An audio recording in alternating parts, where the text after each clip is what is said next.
A study on judgment. Lots of topics coming up. The first one that we are going to address is this idea of judgment. What is judgment? What does it mean to judge people? What doesn't it mean to judge people? Is all judgment bad judgment? Is there good judgment? What do we mean by judgment? All of these questions and more. That is the beginning as we start here. As we begin, we're going to ask this question: why study? Judgment is one of the more contentious and controversial topics in any separated and doctrinally concerned church.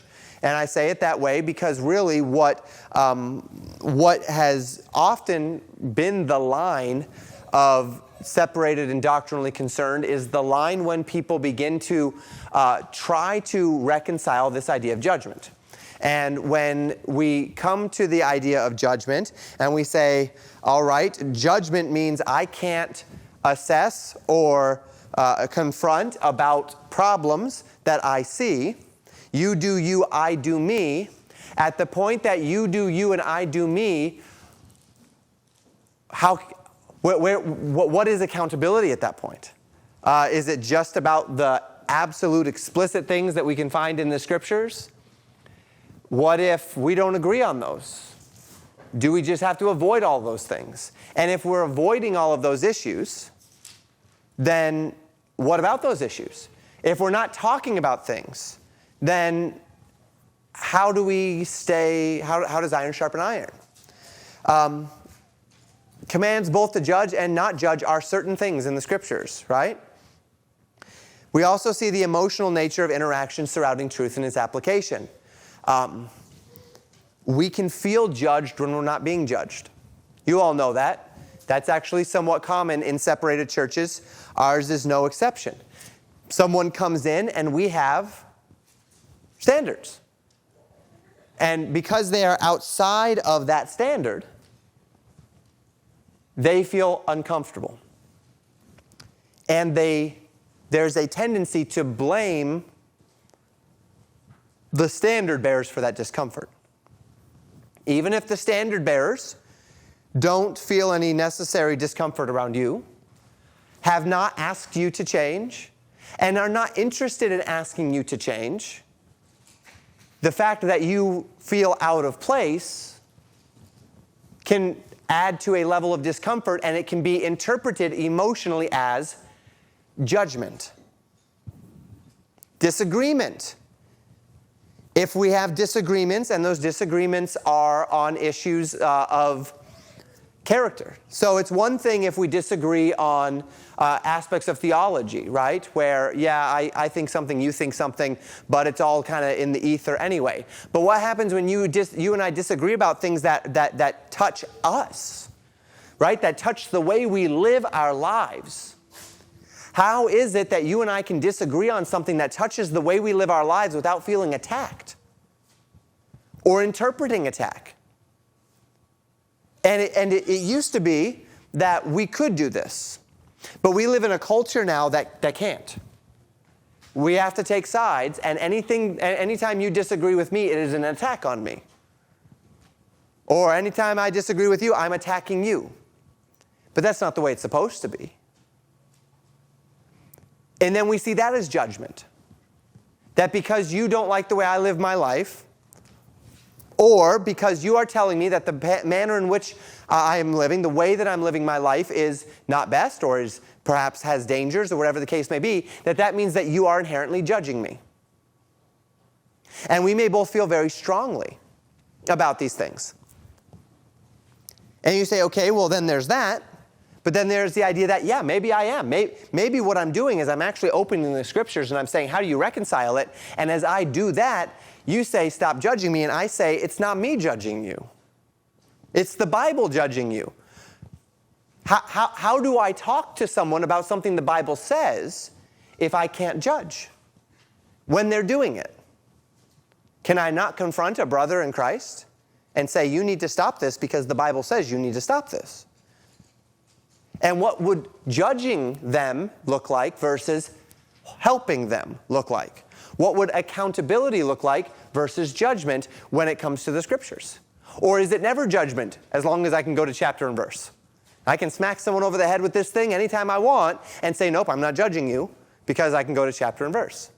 Well, what happens if I interpret that chapter and verse differently than you interpret that chapter and verse? Then should you wonder about judging? Then do we need to be more careful? All of this. And because this is emotionally taxing and difficult, and because, if I may say it this way, there is an element of, and I'm going to use the word subjectivity, but it might not be the right word. Let me use a better word. Because you have to be led by the Spirit in this. Which means I could have a situation with two different people of a similar sort, and one of them I need to confront and the other one not.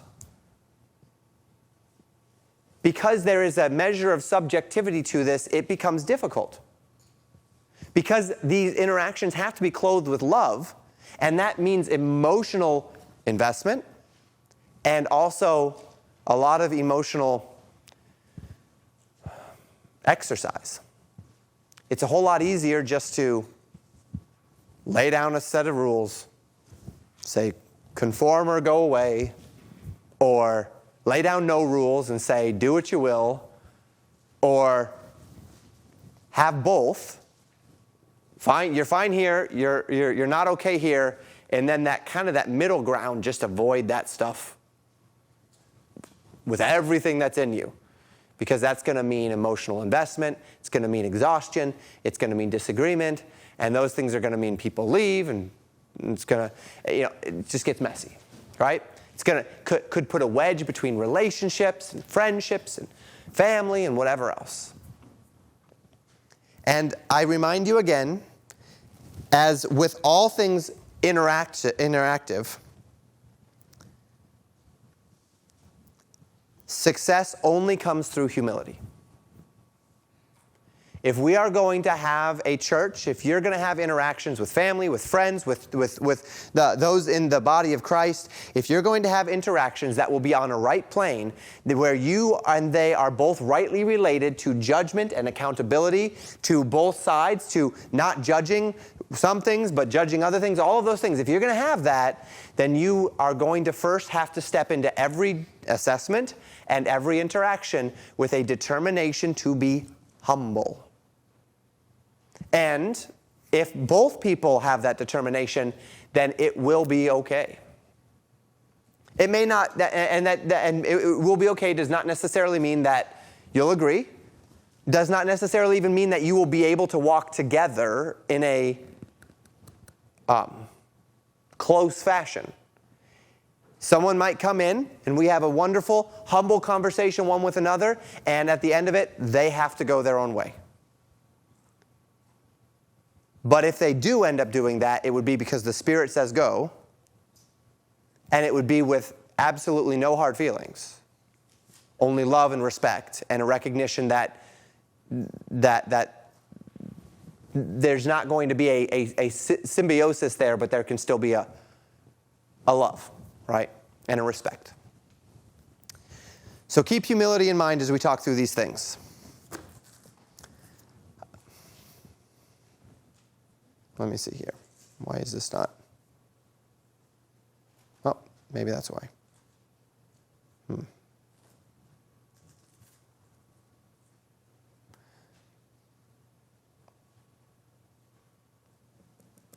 Why is this not advancing?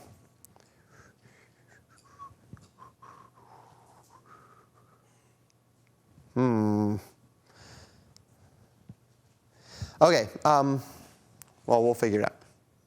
We'll make it work. Important questions then. What is judgment?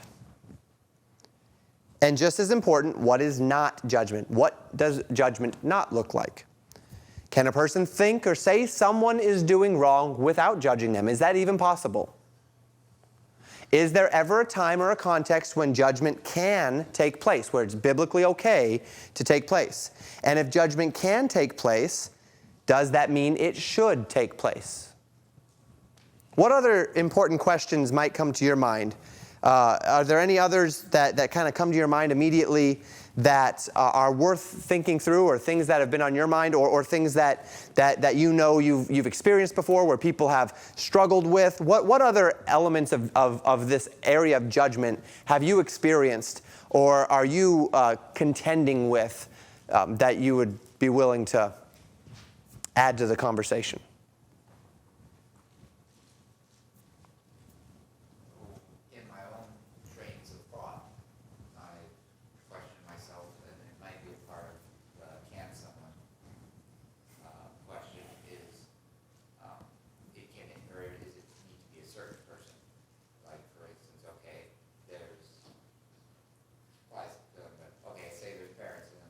What right do I have to think that the way those children are being trained or not trained is right or wrong? Sure. How dare I even venture into that, because I'm not the parent, I'm not the family. So what about, is judgment allotted to a certain person rather than just anyone? Good question. And that's an interesting one, particularly as it relates to the idea of judging principles versus methods, right? And that's going to be a big part of this as we continue through discernment in that way. Very good. Any other thoughts? Sam?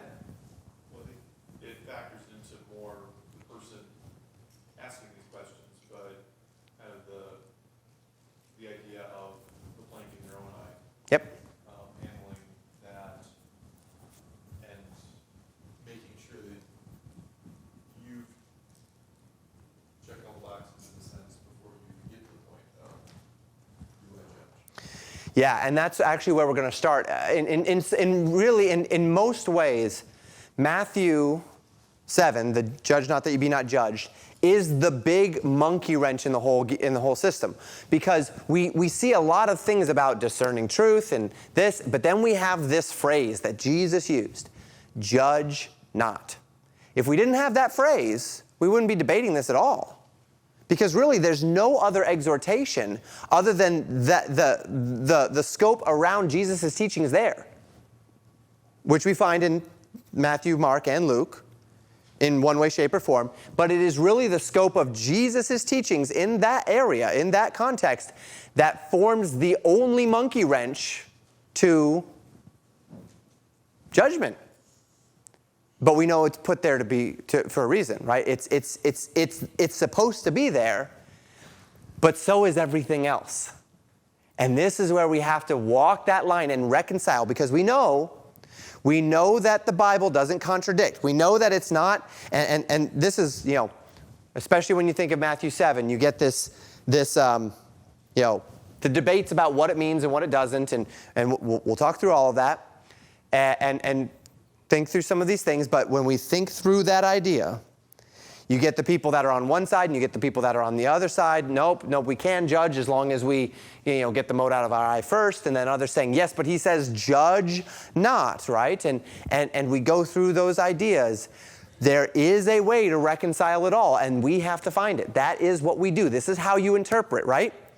Well, how you interpret is you take all of the things that you have at your disposal and you say, how do these all fit together? Because I know they're all supposed to be here. It's like a puzzle. You can take a puzzle and you can say, well, you know what? I've got all of these pieces here, but I think if I just use half of those pieces, then it's going to be, it'll work. We'll make it work. And you jam all those pieces in and it creates something and you say, there's the puzzle. Well, yes, except none of, you're missing pieces, which means you're missing the picture that God intended. And if I just say, judge not, it means never, never judge. Okay, fine, except that I go to 1 Corinthians in particular. I go to Romans 14. It doesn't work. I can't reconcile those. I can't reconcile 1 Corinthians 5 and 6 with, you may never judge anything. And so we have to find out where those pieces fit together. And Matthew 7 will be, of course, the beginning of that journey. Not only is it the introduction to this concept in the New Testament, but it is that great monkey wrench in the gears of this whole process. Good. Anything else? Joel? There's a different kind of tree you'll find in your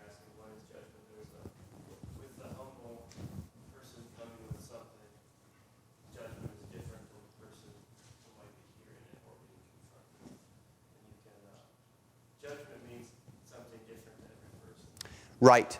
And this idea of definition. And that really is, among the well-meaning, that idea of defining judgment is oftentimes the difficulty. Now, of course, before the world, when the world goes to Matthew 7:1, they say, you can't judge me. They're being disingenuous, right? That's a whole nother ball game when you get into the unbelieving world attempting to repurpose or steal biblical doctrine, twist it in order to silence the church. And that works oftentimes too. Amazingly enough, that works oftentimes. But the real question is, among those who are believers and who are actually seeking to do what's right, see, if it were just the typical thing, right? Like we have with so many other things, like with marriage, let's say.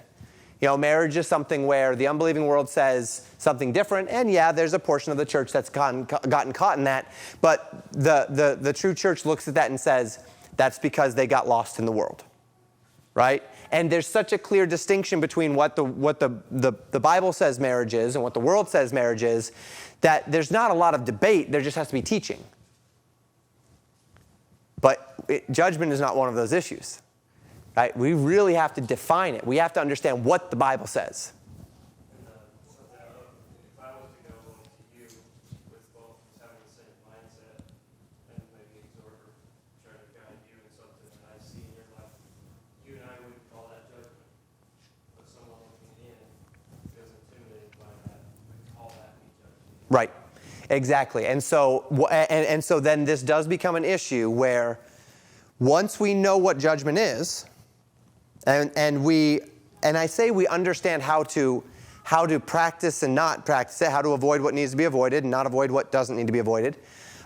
First off, it's going to be something that then needs to be broadened. Anytime you interact with someone, you can't expect them to understand it as you do, outside of those who agree. But then secondly, as I said before, it's a subjective or a spirit-led process.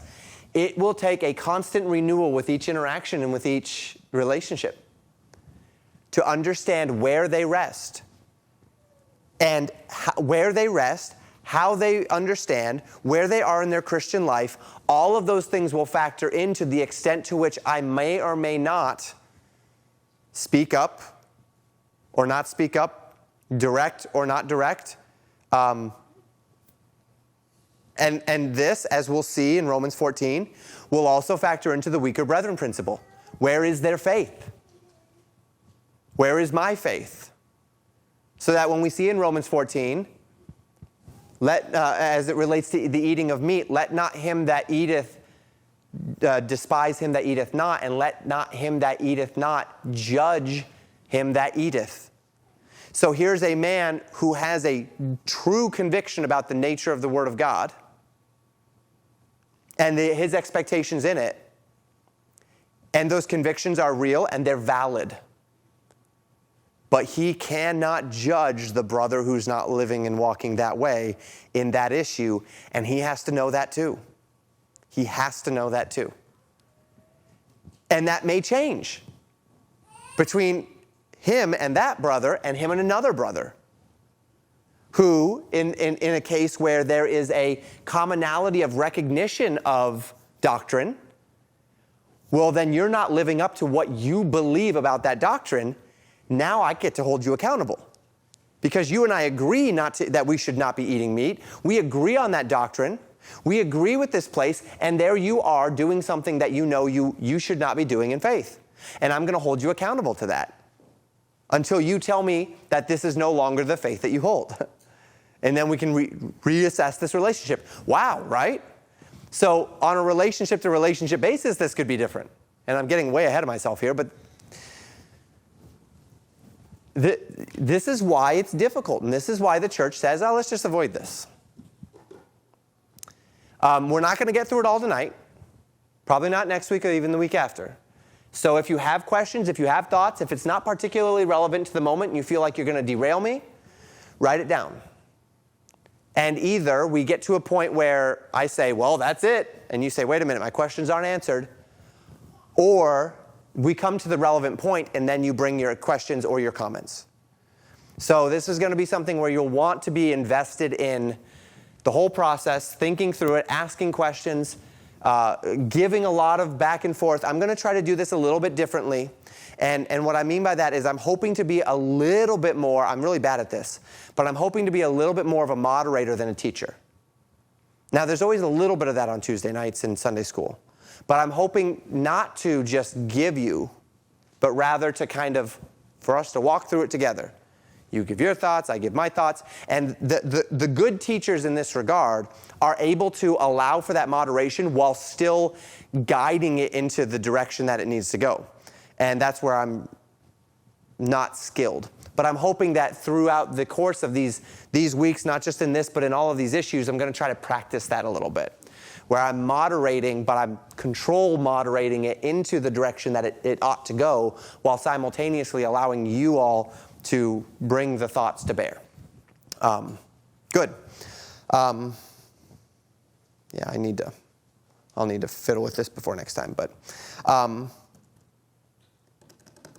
So, continuing with these important questions, how much of the debate over judgment is rooted in a failure to operate under a common understanding of what judgment is and what judgment isn't, and how much of it is the fact that we're actually all determined to judge each other? I think that among well-meaning, honest, and loving Christians, we're not determined to judge each other. We're not stepping into church with hostility. Now, there are churches that are.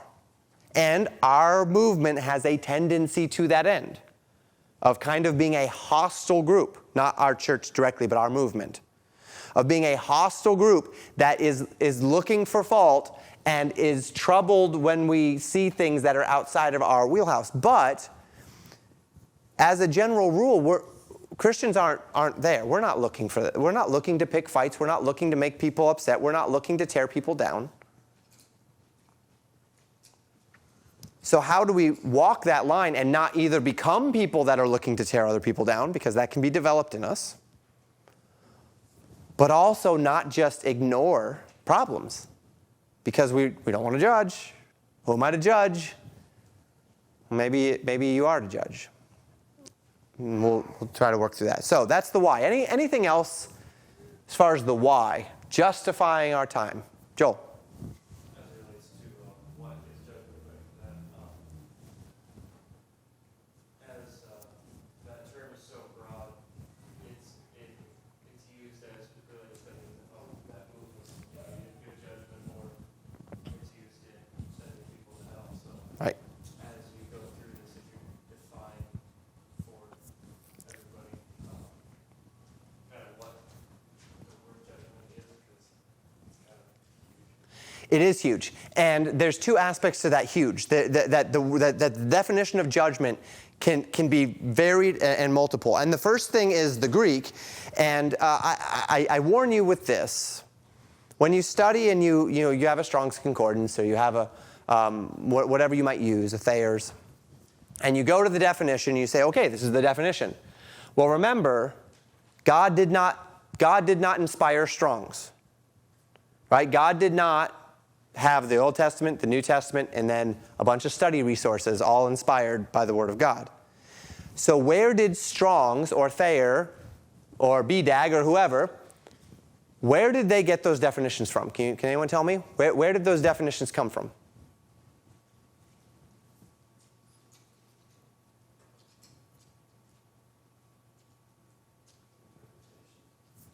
Joel says interpretation. So our natural tendency would say, well, it's from these people that know the Greek really well, right? And they know the Greek in the same way that I come to an English speaker and I say, what does this word mean? And the English speaker takes all of their understanding of the English language and the way it's used and whatnot and lays out an idea. So cool means cold to the touch, or means that's really neat. Or, and you can go through all of the different idiomatic expressions and vernacular to define a word. And we can do that, but even then, what Joel just said, interpretation or context, is how that happens, right?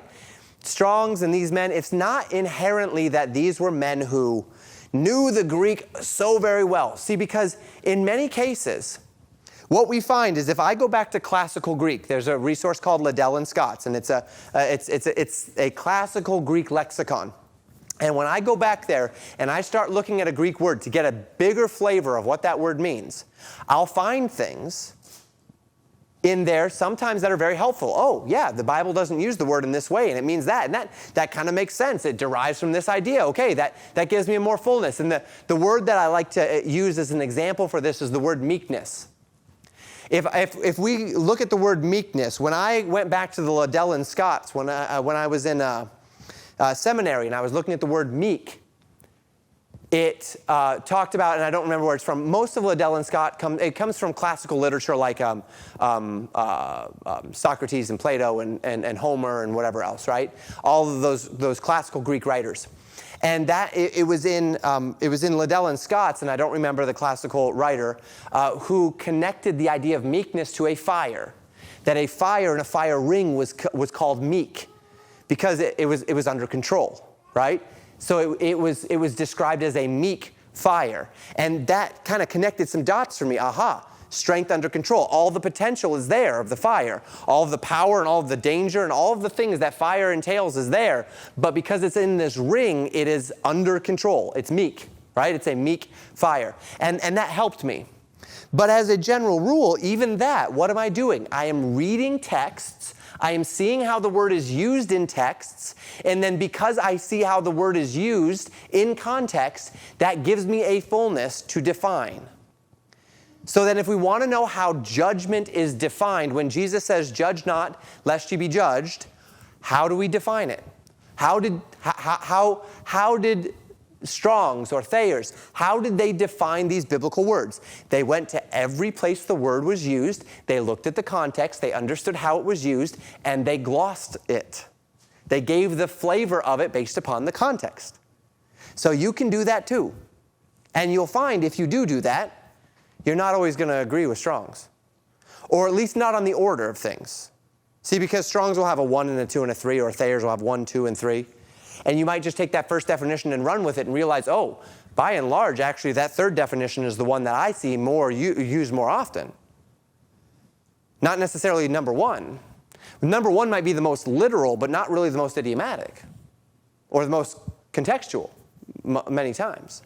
So what we're going to do, and this is how you study, if you want to really understand, if we're going to really understand what does judgment mean, then what we have to do is we have to go to the places that talk about judgment and see what it says. And then we'll just say, this is what it says about judgment. This is when it's good.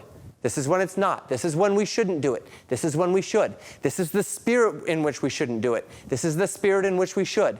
And that's how we're going to define it. And that doesn't mean, however, that we're not going to look at the Greek a little bit, because we are. Andrea, is that a hand? Yep, absolutely. I thought I was thinking of, because of the grace series. Yes. That have been, it's just kind of thinking of trying to apply concepts on top of grace. Because when you said that Matthew 7 was the introduction, it's like, oh, what does the Old Testament say about judgment? Oh, the Jews had their moral law was their civil law, and judgment was punishment. Right. And then if Jesus is talking to the Jews before the church is born, Mm-hmm. and thinking of judgment built on grace just sounds really like a humility forcing concept. I don't know exactly how to say it, but I hadn't thought about it like that. Yeah. Everything that the church has is maybe gifts, even maybe a gift or privilege. Right. Built on grace to help each other. I just like to keep, I'm going to try to keep that in mind. That's one of the important questions.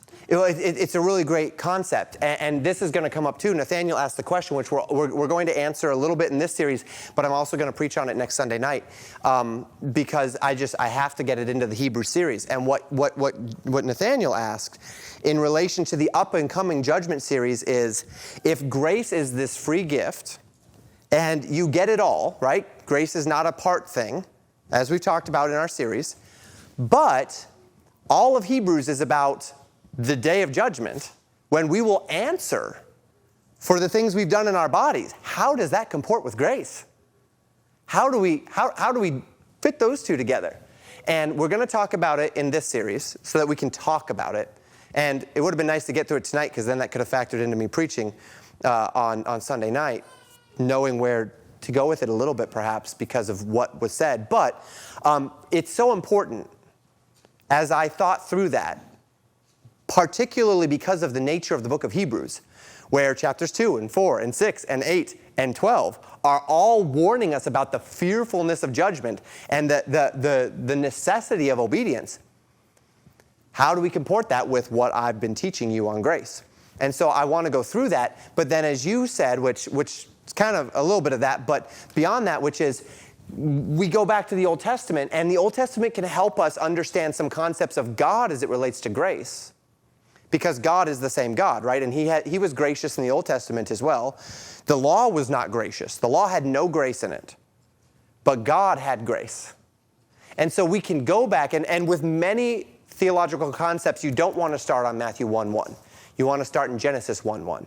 And you want to walk through the Hebrew, then the Greek, and that takes a lot longer. But in this particular concept, because of the layer of grace, because of the nature of the Christian church and the change of context, the Old Testament will not help us as much as far as one to another. It will help us understand God's grace, and that example can then be poured out to others. But this is a concept which has a fundamental uniqueness in the New Testament as it relates to judgment that we do need to reconcile and work with as well. This is one of those things that distinguishes the Christian faith, is the nature of judgment and of grace. Because in a religious system, judgment is paramount, and hypocrisy is rampant, because that is how religious systems work. But in a system of grace, things are different. And since we're the only game in town as far as a relational system of grace is concerned, we have to think about things a little bit differently than necessarily what we would see exemplified in, say, the Old Testament law. And Jesus will come into that, won't he? Jesus will talk about this in John 7 and 8. The first one, I don't know if I've got them in the right order. The first one being when Jesus heals on the Sabbath day.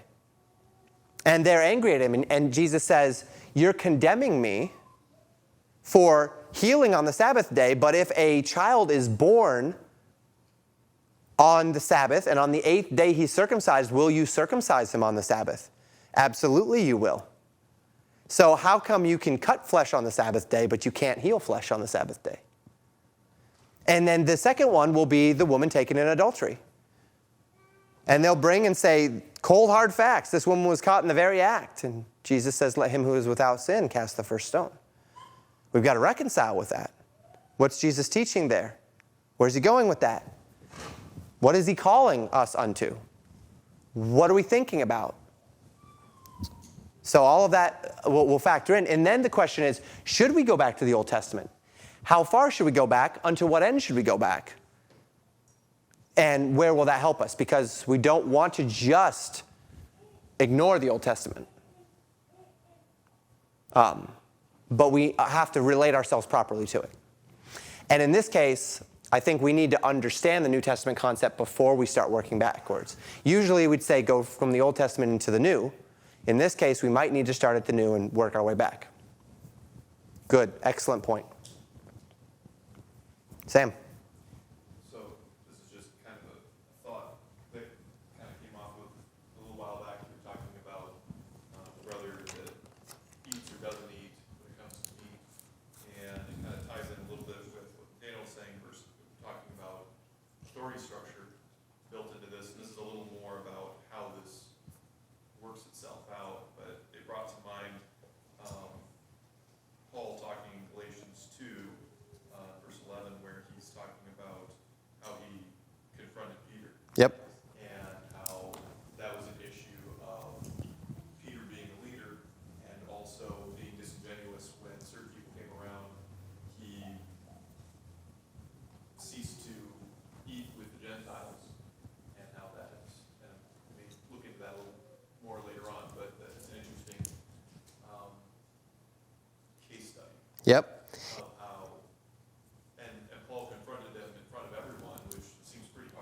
Right? But because of the authority that Peter held, Yep. there was a necessity there versus, and so that factors into how, if we feel like there is something that needs to happen, where that person is in authority as a teacher, whether it be a wife or child or whoever in this structure, that all factors. Yeah, authority factors in. Is how much authority, and then also the public nature. A public fault might demand a public rebuke, right? In order to fix the problem. That idea always brings me back to the Rogers' very first Sunday school here, where we were talking through an issue, and there's a woman in the church who, after I said something, she raised her hand, and I called on her, and she said, "I don't think you should say that. You shouldn't have said that." And because there are kids here, and it was an issue surrounding martyrdom and such, and I, handled the situation, but then throughout the rest of that service, I was sitting there saying, that woman just rebuked me before all. How do I handle that, right? And I thought, okay, so then I walked through the process, and I guess I'm getting, but anyway, then I had to walk through the process of, okay, do I just confront her? Well, here's the thing. There's this brand new family here. They've never been here before. If I confront her individually, and then we figure out how we're going to deal with this, what if they never come back? We set an example. They've seen something there. And if they never come back, then there's never a way to reconcile that. So I did a public rebuke after the service, and it was awful. It was absolutely awful. But it was a public offense. Everybody who was there needed to be a part of undoing that for the sake of the doctrine, right? So all of these things factor in. And as Sam says that, we're going to walk through these, and I've got verses listed. As you're going from week to week through this, we're not in any hurry. If you've got a case study on a certain issue, or if we are getting toward the end and we have and there's more things to factor in, let's talk about it. Get the passage together. If you want, you can shoot me an email so we can cover it the next week, and I can put together some slides. If we want to just talk about it, just, hey, Pastor, let's talk about this passage too. Let's talk about judgment, authority, whatever it might be in this passage. And we'll walk through it, and we'll see if that particular passage aligns with what we understand. Or maybe it's going to add something new to the mix. And we say, wait a minute, before we finish on judgment, we've got to factor in this other thing. How does that fit with everything else that we've talked about? So be really interactive in this. Help this along. And we'll just take as long as it takes to work through everything. A lot of these passages, once we get through kind of the foundation of laying the definitions, we can get through 5 or 6 passages a night perhaps. As we just walk from, okay, this is what happened here, this is where it is, this is what judgment took place or what didn't, or this is what he says about judgment. Let's add that to the definitions, let's add that to the thoughts, and let's reconcile them together. All right, we've reconciled those. Now let's go on to the next one, right? And we're just going to do a bunch of that. So if you've got one, if I skip one, if we miss one, whatever, raise your hand and we'll talk about it. And if we can't talk about it that time, then we'll talk about it next time. We'll prepare. Because all of these things do factor in, and there's a lot of complications. How do we handle not just those that have authority, but those who under whom we are, how do we handle those who we are under their authority, right? Not just they have authority, but they have authority over me. Maybe I am not in the place to judge them. Even if it's valid, maybe it's not my place. We'll talk through all that. What else?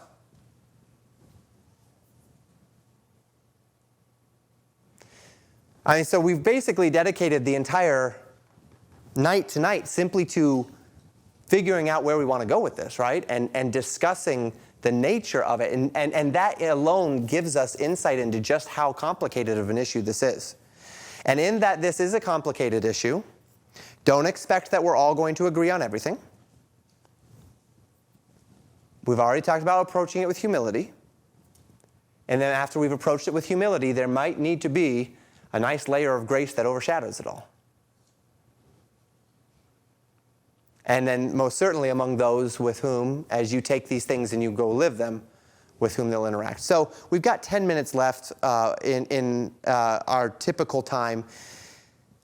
I think we can get through the words, and then next time we'll just start digging through the passages, and if we finish a couple minutes early, that's all well and good. So I'm really only going to introduce you to 3 words. That second letter there is actually a rho. It would be what would be in our language a P. In Greek, it's a rho. It's a little bit of an awkward font, so my apologies for that, but now that you know it's a rho, you should be able to handle that just fine. So krino is the word there, and then we have anakrino and katakrino. And this is the verb forms. Now, anytime a noun, an adjective, whatnot comes up, it would not be in this form. It would be krisis, but, or a variation of the like. And then we can think about other words. But as it relates to the New Testament and the idea of judgment, this word krino and its various forms with all of these other prefixes is really the word in question here. So we walk through it a little bit, and this word krino means, and again, this would be a Strong's and a Thayer's kind of mishmash, to distinguish, to decide, to separate, to select, to have an opinion, to pronounce judgment concerning right or wrong, an opinion concerning right and wrong. It can also mean a judge, like the man who actually has the governmental or biblical authority to judge. And of course, that would be a noun form, but the idea of that person exercising judgment. He is ruling, he is judging. And it can also be to dispute. As you and I disagree about something, we are judging it, right? You're judging it, I'm judging it, and together we are judging it. We're judging it differently, we are disputing. It can mean that too. So you can see that there is a breadth of idea as it relates to this idea, and this is exactly what Joel said, that when we open the New Testament and we see the word judge, and you say, well, it could be any Greek word, so you go back and you see the word krino, okay, that doesn't necessarily mean we're talking about judge not lest ye be judged judgment. Maybe it just means discernment. Maybe it just means having an opinion. And you say, well, Jesus says, judge not lest you be judged, so I can't have opinions anymore. Human can't live that way. It's impossible. It's untenable. Well, I can't govern or I can't rule. All right, well, pastor cannot judge the church. Well, now it's anarchy. Distinguish, decide. Pastor, should we get red hymnals? Should we get blue hymnals? Judge not, lest ye be judged. No decisions here. Roll the dice and let someone else judge for us. We'll call them and say, we can't judge, so you've got to judge. Send us whatever color you like. That doesn't work, right? So that's not what it means. That's not what judge not, lest you be judged means. And so we'll let context help us there. This word is pretty often used in the New Testament. About a little bit more than 110 times we find this word used. As far as the way the King James translators translated the word, and of course this is the King James, other translations might use different words, but they use some form of judge, judging, judged, will judge, some form of judge 88 times. So the King James translators felt as though judge was the best English word for this Greek word krino. However, we do also see 5 times some form of the word condemn. Condemning, condemned. We see 2 times where, and this is Corinthians, going to law against a brother. Don't go to law against a brother. That word there is just the word judge. Don't judge a brother before unbelievers. They interpreted it or translated it, go to law. Sue. We see this in Matthew chapter 5, verse 40. If a brother sue you, right? Or if a person. I have concluded there wrongly spelled, but that should be concluded, not conluded. In Acts 21, we see the word sentence in Acts 15. We see 7 times some variation of the word determine or determined. 2 times some variation of the word to call in question. We see the word esteemeth. And this is in that passage, of eating meat. Some esteemeth it right, others esteem it not, right? Avenged in Revelation 18, verse 20. This is the same word. Ordained in Acts chapter 16, verse 4. To judge something, to ordain it to be true, right? And then thought. Quite literally, just the idea of thinking is how the King James translators glossed it in Acts chapter 26, verse 8. All of these were variations that the King James translators felt were appropriate for this word within various contexts. Now, if we were going to do a deep, deep dive study in a more together, what we would do is we would literally go through all 110 plus of these. We'd walk through each one. And this is what I do when I do a deep word study. Go through them all. See what they say. Compare them to all of their other variations. Compare them to the noun variations. Compare them to the adjective variations. Compare them to the other glosses that we'll see that have prefixes on them. Go through it all. Look into the Old Testament. What word is translated in the Old Testament? How did they see it in the Old Testament? How did the Jewish mind regard it? Put it all together into context and then start to make some determinations, right? We're not going to do all that together, though. So that's krino. The next word is anakrino. Ana is a prefix that means up, or among, or again. Once again, you see that even this prefix can mean different things, right? Again versus up. Up would be its primary, but again is a common one, such as, say, Anabaptist, right? What does Anabaptist mean? Anabaptizo, to baptize again. That's where that comes from. That's the prefix, ana, right? And so we have this idea of ana meaning again. And then, of course, krino, to judge, discern, to think. Now, please be careful. This is one of these Greek hints here. Just because Greek takes two separate words and mashes them together does not mean that the definition of that word is in always what those two words mean mashed together. Anakrino does not inherently mean to judge again or to judge upward. It doesn't necessarily mean that. Now, it might, and there's a reason, there's some sort of connection there, but the connection is not always a one-to-one simple thing. And this is something that Greek students can really get confused with. You know, when we talk about those things all the time. Metanoeo. Meta means to change. Noeo means your mind. So, metanoeo, to change one's mind, that is how we define repentance. Now, one of the reasons why we define it that way is because of the Greek word metanoeo. But we can't bank on that. We have to go to the context and see if that makes sense. Because contextually, it may not mean that just because metanoeo is the mishmashing of two words, meta, change, and noeo, mind. And we can do this in English as well, where we have a couple of words that kind of feel like they get mashed together, but the end word doesn't have anything to do with those two words that seem to be mashed together. There aren't any coming to mind, but maybe you can find some this week and we can talk about that. I guess we could talk about parkways, highways, right? I guess that's the kind of a typical one. Yeah, highway, right? A highway. If somebody in 1,000 years were doing what many of our pastors as well as laymen do to Greek, well, it was a highway. That means it was a road that was very elevated. You know, whether that was elevated in their mind or elevated, because it's a highway, right? And high means high, and doesn't mean anything like that, right? So we have that in English too. Be careful with that. That being said, this can help us. So we'll take those and we'll kind of try to get a little bit of insight. So this is a form of superlative, adding emphasis to the idea of judging. Judge up, judge again, right? That sort of an idea. Not just to judge, but to scrutinize. Go a little deeper. Possibly. Sometimes we see these words and they almost seem like they're used interchangeably, and we just have to admit we've lost the distinction. So that's anakrino. This one's found 15 times in the New Testament. About 15. I think it's technically 17 or something. This says, according to this, 16. The reason why I say about is because unless you go through and actually look at each one, I use cheats. In this part, the particular cheat that I tend to use for this is Thayer's. So if you ever have a Thayer's actually gives you all of the different glosses and how many times they're used. But if there's, in the King James, if there's a separated gloss. So like, let's say, you shall not be rightly condemned.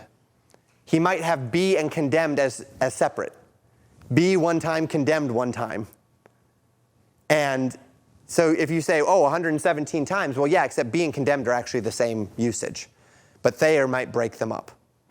That's not the best example, but he might break them up, in which case be condemned should really be jammed back together if I'm giving you statistics. So I say about here. This word, 6 times examine, 6 times judge. Okay, judge was 88 times for krino, so we know that that one was judge. With this one, they used examine just as many times as judge. So this one has the idea, a little bit more of the flavor, if we allow the King James translation to have an authority in our lives, which we have, of scrutiny. A little bit more, not the idea of just determining, but scrutinizing something, testing it, checking it out, examining it. Asking, 2 times, discerned, 1 time in 1 Corinthians 2:14, and then searched in Acts 17:11. And then finally, kata krino. Kata is a prefix that means down or against. Also according to, depending on the part of speech it's with. And then krino, which means to judge. So to judge against, right, would be the literal idea there. And this does seem to carry the idea of to pass a sentence or to discern something in that way. So this would be like to, not just to be the judge, but then to actually lay down the judgment, right? So the judge is taking all of the facts and he's judging them all. And then at the end, he katakrinos. He sentences. He lays out the judgment. Sort of the flavor of this. And as we look into the New Testament, 17 times out of the 19 times it's used, it's condemn. And then 2 times it's damned. So the King James gave a very consistent gloss of this word, which is condemn. To lay down a sentence, right? Now, again, if you don't have the time to go through 110 plus 17 plus 16 plus 19 times to go through all of those, going to Thayer's, seeing how the King James translated it in all those times, and then allowing that to give you a nice, fairly rounded idea is a nice shortcut. Because the King James translators did such a good job at glossing, that's a viable shortcut. If you don't have the time or the inclination to go through them all, and you don't like just locking yourself in a room and studying for hours on end. Same thing with the Old Testament. You go find the words that correspond. You say, well, Pastor, how do I find those words? There's a couple of ways. Of course, you can just open up your Strongs and check for judge. But another really handy way to do it is to use the Septuagint. The Septuagint is the Greek translation of the Old Testament. So what you can do is you take the words that you found in the New Testament that are relevant, you go find out where those Greek words show up in the Old Testament, and then you find the Hebrew word behind the Greek words in the Old Testament, and then you track down the Hebrew word from there. And that way you are able to connect Greek thinking to Greek thinking, so that you know that the word that you're trying to find in the Hebrew is the word that the Greek mind corresponded it to. So that you have a little bit better likelihood of finding the Hebrew word that actually corresponded to the Greek word that you're looking at. And that's a way that you can do that. I don't know if that made sense. Did that make sense? Yeah. Greek New Testament to Greek Old Testament, then the word in the Greek Old Testament to the Hebrew Old Testament. Okay, so those are our 3 words.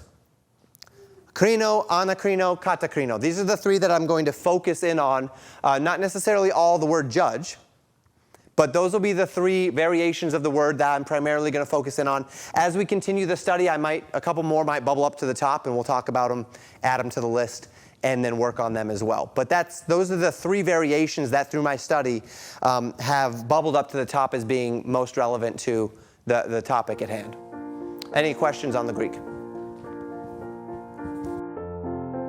Thank you for listening to Pastor Jamen Wikler from Legacy Baptist Church in Buffalo, Minnesota. More information about Legacy Baptist Church and a library of sermons are available at www.legacybaptistchurch.net.